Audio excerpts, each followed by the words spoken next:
J'ai reçu pas mal de commentaires flatteurs ces derniers temps. Je voudrais tout de même m'attarder sur un détail récurrent qui me chagrine parce que je le retrouve presque à chaque fois. C'est la vacuité argumentative, l'incapacité d'un grand nombre à élaborer une critique construite et logique. Alors pour illustrer cela, je vais prendre un commentaire typique qui m'avait été laissé, qui m'avait été adressé en réponse à mon analyse sur l'affaire Matzneff-Springora, et on va ensemble le décortiquer, on va juger de sa valeur d'un point de vue épistémologique. Alors ce commentaire a été laissé par un certain Nicolas Baudic 9395. Je vais l'appeler Nicolas Baudic, on va estimer que c'est son nom. Alors peut-être c'est son vrai nom, peut-être c'est un pseudo, mais c'est pas important ici. En tant qu'éducateur dans la protection de l'enfance, je m'arrête tout de suite ici parce que cette façon dont il s'introduit est très importante et elle va même conditionner l'ensemble de son commentaire. Il arrive en se revendiquant éducateur, qui plus est dans la protection de l'enfance. Il travaille avec des personnes mineures. Et pourquoi dit-il cela ? Eh bien il dit cela parce que il semble estimer que la valeur de sa prise de position est supérieure à la mienne, non pas du fait de la pertinence des propos qu'il peut me tenir, des arguments, mais plutôt de par la provenance de ses propos. Il est éducateur. Il aurait donc raison. C'est ici évidemment un procédé fallacieux, c'est un appel à l'autorité. Je continue, et ça va se vérifier par la suite. Je continue, donc il dit « En tant qu'éducateur dans la protection de l'enfance, je trouve ton analyse absolument honteuse. » Je devrais donc, d'après ce monsieur Baudic, ressentir de la honte parce que mon analyse ne lui convient pas. Ça aussi, c'est très intéressant. Il va revenir là-dessus juste après. Donc, je vais attendre la prochaine phrase parce qu'il va revenir dessus et on va mieux comprendre ce qu'il veut dire par là. J'accompagne des jeunes ayant subi les actions de ce genre de prédateurs. Donc, il revient sur cette idée que lui, il est professionnel dans le domaine de l'éducation, de la protection de l'enfance. Donc, il travaille avec des jeunes qu'il dit accompagner. Donc, il renforce cette idée d'argument d'autorité. Moi, je sais parce que je travaille dans le domaine, toi, tu ne sais pas. Voilà. C'est donc bien un appel à l'autorité, il n'a pas d'argument, il n'a pas d'explication, il n'y a pas de substance sur laquelle on peut s'appuyer pour savoir s'il a tort ou raison. Il se contente de dire qu'il travaille dans un certain domaine, donc il aurait raison. Et donc là, il parle de prédateur. Et ça va se retrouver dans plusieurs fois ce même manichéisme en fait, entre Vanessa Springora et Gabriel Matzneff. Donc là, Gabriel Matzneff, il l'appelle le prédateur. Il n'explique pas en quoi Gabriel Matzneff a eu un comportement de prédateur auprès de Vanessa Springora. J'ai montré dans la vidéo que rien, d'après moi, ne pouvait permettre, rien d'après ce qu'on pouvait trouver dans les livres respectifs des deux auteurs, d'appeler Gabriel Matzneff un prédateur ici. Ce n'est pas démontré, mais il part de l'idée que c'est un prédateur, il ne l'explique pas non plus. Mais je voudrais faire une petite parenthèse importante sur ce terme prédateur qui est de plus en plus utilisé, on l'entend de plus en plus souvent dans les médias depuis plusieurs années. Lorsque l'on désigne certains hommes qui auraient des mauvais comportements, on les désigne comme des prédateurs. Je pense qu'il s'agit d'une déformation sémantique assez prégnante. Qu'est-ce qu'un prédateur ? Il est utile de comprendre le sens des mots avant de les employer. Qu'est-ce qu'un prédateur ? Rappelons-nous, un prédateur c'est un animal donc ça peut être un humain, c'est un animal qui va dévorer, qui va se sustenter, qui va se nourrir, donc pour sa survie, d'un autre animal, qui sera donc sa proie. Et pour ce faire, il va donc la tuer, mais pour la tuer, il va devoir nécessairement utiliser la coercition physique, la force physique. Mais le prédateur, c'est aussi celui qui va causer du tort à l'autre, puisqu'il va le manger. Et le prédateur, c'est cet animal qui a ce comportement donc de prédation comme lui étant intrinsèque, c'est dans son essence. Il est prédateur. Il ne l'est pas à un moment ou deux dans sa vie, il l'est toujours. Et donc si vous reprenez ces caractéristiques que je viens de donner sur le prédateur, la plupart d'entre elles ne correspondent pas avec les personnes que l'on désigne comme prédateurs, et en tout cas, elles ne correspondent pas à Matzneff. Matzneff n'a tué personne, à ce que je sache, même si aujourd'hui, vu les accusations qu'il reçoit, ça ne m'étonnerait pas qu'on l'accuse de meurtre, de cannibalisme ou je ne sais quoi. Je pensais à des serial killers en fait quand je pensais à lui. Je pensais plus à Anthony Hopkins dans Le Silence des Agneaux, je pensais à des personnages comme ça. Il n'a tué personne, il n'a dévoré personne, il n'a pas agi comme il l'a fait pour sa survie, et il n'a pas utilisé de force physique. Voilà, il n'y a pas eu de coercition. Par contre, sur les deux autres critères que j'ai donnés, je peux très bien entendre qu'ils puissent être attribués à Matzneff, mais dans le cas de sa relation avec Vanessa Springora, il reste quand même peu pertinent, il reste presque de l'ordre du détail. Ce qui rend finalement l'usage de ce terme prédateur très inconvenant. Il n'est pas fondé réellement. Je comprends la métaphore utilisée, prédateur sexuel, mais déjà quand on dit prédateur sexuel, on est dans une déformation de la prédation. Ce n'est pas ça. Je ferme la parenthèse ici, je reprends la phrase. J'accompagne des jeunes ayant subi les actions de ce genre de prédateur et ton analyse montre que tu ne comprends rien et que tu devrais vraiment avoir honte. Il me dit que je ne comprends rien. Il s'agit ici d'une idéologie cognitive qui est complètement inexpliquée. Il se contente de dire que je ne comprends rien. L'idéologie cognitive, ça se contente de dire « voilà, c'est ainsi, tu ne comprends pas, moi je comprends, toi tu ne comprends pas ». Mais on ne va pas expliquer la raison de cela.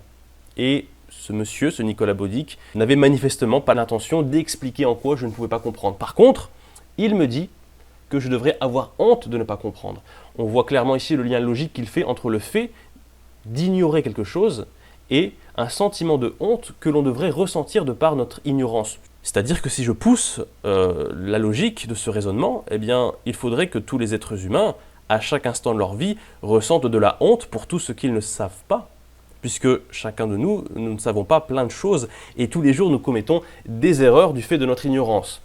Donc, est-ce vraiment pertinent de ressentir de la honte pour quelque chose que l'on ne comprend pas ? Et là, je dois revenir à son introduction, rappelez-vous, en tant qu'éducateur dans la protection de l'enfance. Monsieur est éducateur, mais monsieur pense que lorsque l'on ne sait pas quelque chose, on devrait en avoir honte. Je ne peux qu'espérer qu'il ne procède pas ainsi avec le public de mineurs avec lequel il travaille, qu'il accompagne, je reprends le mot, qui est un mot quand même plutôt valorisant. C'est contrairement à un prédateur, j'accompagne, voilà, je soutiens, j'aide. J'espère que c'est vraiment le cas, parce que si je prends ça c'est le procédé qu'il utilise ici, lorsqu'il fait le lien entre ne pas comprendre quelque chose et avoir honte, alors j'ai bien peur pour les personnes qu'il dit accompagner. Ensuite, durant tes 2 vidéos honteuses, alors il revient sur cette idée de honte, il la renforce, d'ailleurs je me demande si ça s'apparente pas un petit peu à une attaque ad personam, nous comprenons très bien que tu n'es absolument pas neutre et que tu donnes du crédit à un pédophile. Alors, on va reprendre par ordre. Nous comprenons. De qui parle-t-il ? Il s'est introduit en tant qu'éducateur. Il n'est pas arrivé en disant « Moi et mon équipe éducative dans la protection de l'enfance, nous trouvons que… » Il fait une généralisation. En fait, il dit ce qu'il pense, mais en parlant à la première personne du pluriel. Il essaye de généraliser son cas, mais en fait, il ne s'agit que de lui ici. Que je ne suis absolument pas neutre, dit-il. Mais à quel moment ai-je déclaré dans ma vidéo ou ailleurs que j'étais neutre ? Il y a une autre personne dans un commentaire qui m'avait dit aussi « Ah, mais tu n'es pas neutre !» Mais j'ai jamais dit que j'étais neutre. J'analyse la situation et je donne mon avis. Voilà. J'analyse et au fur et à mesure d'analyse, eh bien, je dis ce que je pense. J'ai jamais prétendu à la neutralité. J'ai une prise de position, c'est évident. D'ailleurs, c'est pour ça qu'il y a des critiques ici. Alors, c'est quoi ce reproche de non-neutralité ? Alors, il y a la neutralité post-analytique. J'analyse, puis je donne mon avis. Donc voilà, je ne suis pas neutre.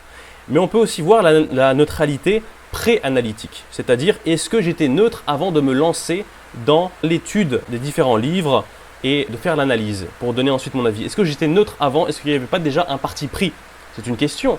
Sauf que ce n'est pas vraiment ce qu'il décrit ici, et même s'il voulait parler de cette absence de neutralité, il ne la démontre absolument pas. Et je rappelle que dans l'absolu, personne n'est totalement neutre aussi. Alors, dans quelque entreprise qu'on se lance, eh bien, nous partons toujours avec certaines idées préconçues, certains préjugés qui ne sont pas, je le rappelle, nécessairement des problèmes.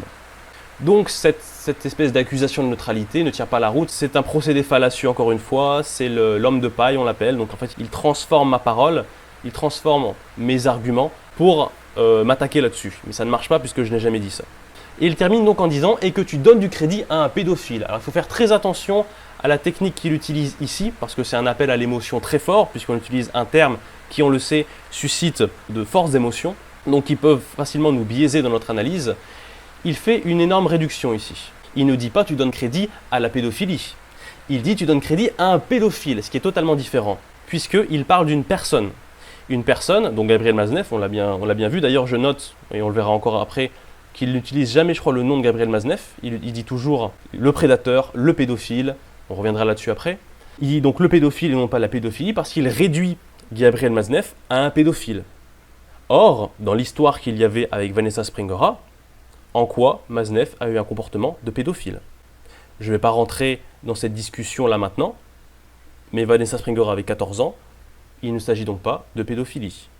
Or, il essaie de réduire Mazeneff à de la pédophilie, donc réduire une personne à un terme, pour essayer de faire croire qu'avec mon discours, je suis en train de légitimer la pédophilie, en étant en train de donner raison à un pédophile, donc à une personne qui agirait pédophiliquement, je dirais entre guillemets.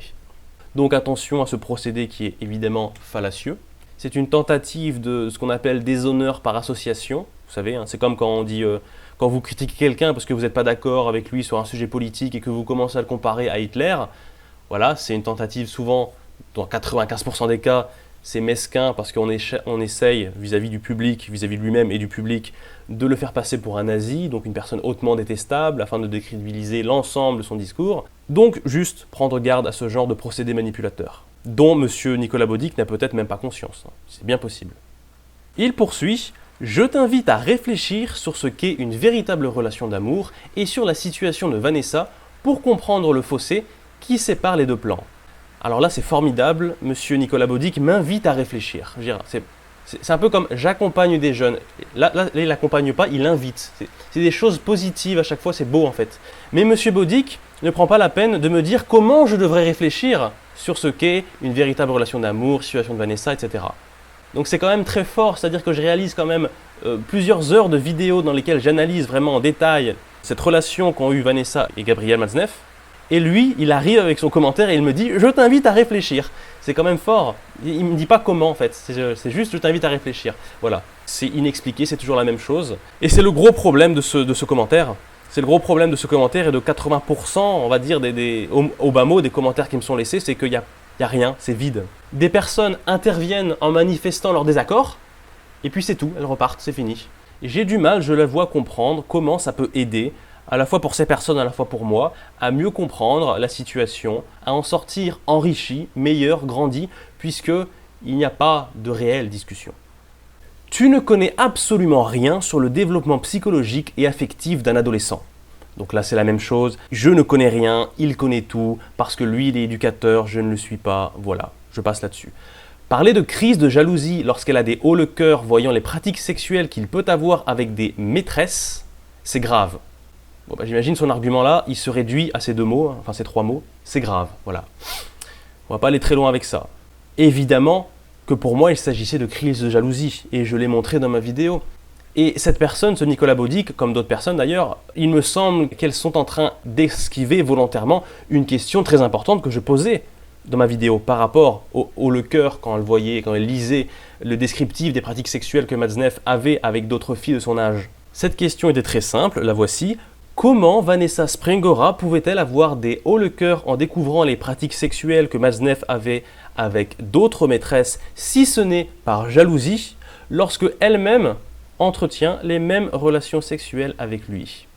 Je pense que c'est une question que beaucoup évitent volontairement. Ils font exprès de ne pas y répondre parce que voilà, ça les mettrait en porte-à-faux vis-à-vis de leurs croyances. Et plutôt donc que de répondre à cette question, qui est une question simple, hein, je pense qu'elle n'est pas très compliquée, M. Baudic, mais comme d'autres, préfère me dire « Tu ne connais absolument rien ». Voilà. La suite, ce ne sont pas des maîtresses, mais des mineurs. Là, on est juste dans un déni de la réalité. Je suis sûr que Nicolas Baudic sait lui-même qu'elles étaient des maîtresses, mais voilà, il préfère le nier. Pourtant, c'est juste la réalité, c'était les faits. C'était des maîtresses de Matzneff. Et ce commentaire, c'est comme celui qui m'avait été laissé, où une personne disait « Ce ne sont pas... ce n'est pas une personne, c'est une enfant. » Voilà, c'est le même non-sens, en fait. Il y a quelque chose qui n'arrive pas à saisir. Voilà, vous connaissez un peu hein, ce paralogisme qui consiste à dire cet animal n'est pas un chat, puisque c'est un animal. » Voilà, donc en fait, ça refuse l'idée même de sous-catégorisation. Ce que tu appelles la jalousie, moi, j'appelle ça une prise de conscience d'une situation qui n'est pas normale, mais que l'emprise qu'il a sur ces mineurs devient tellement importante qu'il est compliqué de s'en détacher. La rengaine de l'emprise qui revient et qu'il met toujours en lien avec cette idée de prédation, mais cette emprise, comme l'idée de prédation, n'est pas démontrée. Dire qu'elle ne parle pas assez de son père me semble encore une fois complètement à côté de la plaque, étant donné que ce n'est pas son père qui avait des rapports sexuels avec elle, en tout cas de ce que l'on sait. Monsieur Baudic pense donc que la seule manière de commettre du tort à une personne mineure, c'est d'avoir des rapports sexuels avec. D'accord. C'est ce qu'il dit ici. Il ne faudrait pas parler, ou en tout cas pas davantage parler du père de Vanessa Springora, parce qu'il n'a pas eu de rapport sexuel avec elle. Je suis désolé, mais un père, comme n'importe qui, peut causer énormément de mal à une personne mineure ou comme majeure, sans avoir de rapport sexuel avec. Il y a une espèce de... on voit bien qu'il y a une focalisation sur l'aspect sexuel aussi. J'ai la forte impression qu'il y a une tendance à vraiment réduire tous les problèmes sur l'aspect sexuel. Et d'ailleurs, je suis certain que si on met de côté l'aspect sexuel de leur relation et on garde tout le reste, toutes les critiques sur l'emprise, sur la prédation, sur la manipulation faite à Maznev, elles disparaîtraient. C'était sexuel entre Maznev et Vanessa Springora, donc c'était horrible. C'était pas sexuel entre le père de Vanessa et Vanessa, donc de ce que l'on sait, donc c'est anecdotique, il n'y a pas vraiment besoin d'en parler. Ah non, désolé, moi je maintiens ce que j'ai dit, je trouve qu'elle parlait bien peu de son père quand je vois, donc c'est par rapport à ses écrits à elle, quand je vois ce qu'elle écrit dessus, le mal qu'il a pu lui causer, ce mal qui provient essentiellement de son absence, voilà, de l'absence du père. Ensuite, tu dis, si son père ou sa mère lui avait interdit de fumer, de manger du chocolat, est-ce qu'elle aurait écrit un livre ? Tu viens de décrire ce qu'est le détournement de mineurs, qui pour rappel est bien sûr interdit en France. Donc là, M. Baudic refait la même chose, sous une forme un peu différente, c'est du légalisme, c'est un appel à l'autorité, appel à la loi, parce que faire appel à une loi pour se défendre, c'est une façon très confortable de ne pas argumenter, de ne pas aller dans le fond des problèmes. On dit, bah voilà, la loi dit ça, donc voilà, on ne discute pas. Cette loi, je la trouve, j'en avais déjà parlé, donc je ne vais pas m'étendre ici, hautement critiquable, cette idée-là de droit chemin dont le mineur ne devrait jamais se détourner. Ensuite, il dit « Vouloir une présence masculine n'est absolument pas une raison pour un pédophile ». Donc il revient sur cette réduction, là, en fait c'est hors sujet de parler de pédophilie ici. D'être le substitut paternel. Une figure paternelle n'a pas de relation sexuelle avec sa fille, ne la sodomise pas. Très bien, mais Vanessa, elle, avant que Maznev n'arrive dans sa vie, et je l'ai amplement démontré, j'en ai bien parlé dans ma vidéo, son père était déjà absent, elle avait déjà tout un lot de problèmes. Ce qui fait que, quoi qu'il arrive, si Maznev est là ou n'est pas là dans la vie de Vanessa Springora à cette époque, Vanessa est en difficulté et j'ai du mal à imaginer qu'il puisse y avoir une solution toute faite, un miracle qui puisse faire que, en très peu de temps, tout soit réglé. Sa base familiale va mal, elle a grandi sur une mauvaise base. Ce qui fait que maintenant, tout ce qu'on peut faire, c'est-à-dire à cette époque, c'était de rafistoler la situation. Maznev est arrivé et je continue de penser qu'il a d'abord été une opportunité pour elle. Il condensait plein de choses qu'elle recherchait. Il a fallu qu'elle le voie comme une figure paternelle, parce que le père était absent. À qui la faute ? À qui la faute si le père était absent ? Si ce n'est certainement au père lui-même. Donc je reviens sur ce que je disais, la critique sur le père me semble faible à côté de celle sur Maznev qui est complètement démesurée, qui est déplacée en réalité. Alors il me cite encore, tu dis « C'est délirant de la part de Vanessa de dire que si elle lisait certains livres, le pédophile lui ferait du mal. Tu n'en sais rien, donc la moindre des choses est de mesurer le poids de ses mots. » Là, j'ai du mal à croire qu'il ne puisse pas s'agir de mauvaise foi. Il me dit que j'en sais rien, mais absolument pas. J'en sais quelque chose puisque j'ai lu le livre de Vanessa Springora et celui donc de Gabriel Maznev. Et qu'il y a largement de quoi, en termes d'éléments, d'informations à l'intérieur, pour se faire une idée. Et qu'en effet, rien ne montrait que Gabriel Maznev allait faire du mal à Vanessa parce qu'elle allait lire ses livres. Voilà. C'est encore un déni de la réalité, à moins que cette personne, Nicolas Baudic, n'ait même pas lu les livres et vienne ici commenter en pensant savoir alors qu'en fait il ne sait quasiment rien. Et ça se permet de donner des leçons, la moindre des choses, et de mesurer le poids de ses mots, peut-être le côté éducateur, vous savez. Et cette personne se permet aussi, très important, de faussement me citer. La phrase qu'il a citée ici n'est pas celle que j'ai dite dans la vidéo. Je n'ai jamais employé le mot pédophile pour désigner Gabriel Maznev. C'est lui qui l'appelle comme ça, et ici il essaie de faire croire, je ne sais pas si c'est une erreur de sa part, que j'ai désigné ainsi. Voilà, donc c'est une fausse citation. Il termine sa phrase, ça montre encore une fois que tu n'es absolument pas neutre. Il revient sur cette fausse idée de neutralité, donc voilà, ça j'en ai déjà parlé, c'est faux, et que tu défends clairement le pédophile. Il réinsiste sur le caractère pédophile, soi-disant, de Gabriel Maznev dans la relation qu'il avait avec Vanessa Springora, ce qui est complètement hors sujet. Il essaie d'opérer un travestissement de la réalité. D'ailleurs, vous voyez, il utilise tout le temps le mot pédophile ou prédateur pour parler de Maznev, donc comme je l'avais souligné. Imaginez que j'avais procédé ainsi en parlant de Vanessa Springora, que je ne l'avais pas désignée dans ma vidéo par son nom ou son prénom, mais que j'avais utilisé juste un terme, un qualificatif dépréciateur pour essayer d'appuyer mon idée. Donc en fait que dans la vidéo, au lieu de dire Vanessa Springora, à chaque fois j'avais dit la jalouse. La jalouse a dit ceci, la jalouse a dit cela, la jalouse n'est pas contente, la jalouse a fait une crise hystérique. Ça aurait été assez manipulateur en fait, ça aurait eu tendance à appuyer mon discours auprès de mon public, mais auprès de moi-même aussi, vis-à-vis de moi-même, à appuyer mon discours, à lui donner une pertinence supérieure qu'il ne mériterait pas, en usant régulièrement d'un terme dépréciateur vis-à-vis d'une personne.